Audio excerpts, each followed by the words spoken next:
عمران کی طرف سے سوال کیا گیا ہے کہ اگر کسی کے پاس غیر زبان کی نعمت نہ ہو تو کیا اس کی دعا قبول نہیں ہوتی؟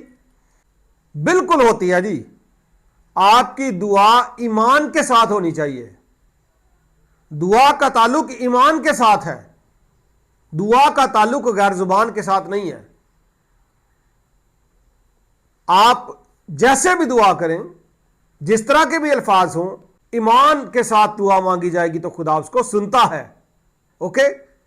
باقی جو لوگ غیر زبان حقیقی والی بولتے ہیں بہت اچھا ہے.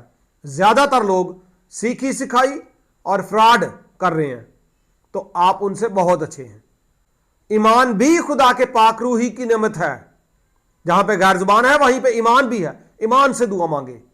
اور بہت سارے لوگ غیر زبان تو جناب سیکھی سکھائی بول رہے ہیں.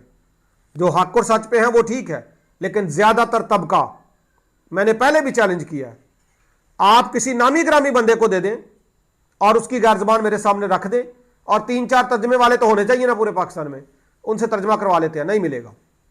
تو ایمان کے ساتھ جو دعا کی جائے گی وہ خدا سنتا ہے.